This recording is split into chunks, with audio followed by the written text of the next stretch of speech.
So this problem is based on elastic and two-dimensional collision, where a body of mass m moving with velocity u I cap collides elastically with a stationary body of mass 3m as shown in diagram.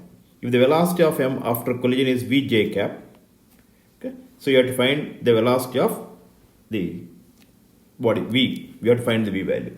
We know that in any collision,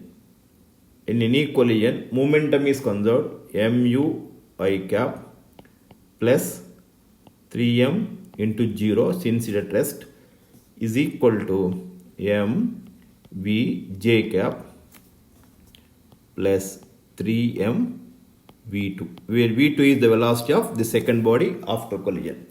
So from this you will get v2 as u by 3 I cap minus v by 3 j cap. This is the velocity of second body after collision.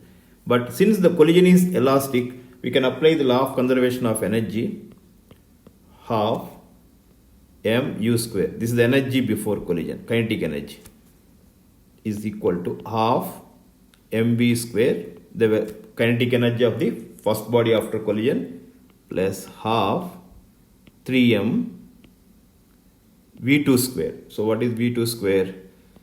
U by 3 whole square plus v by 3 whole square. Okay. So if I simplify, I will get v as u by root 2. That is the first option correct.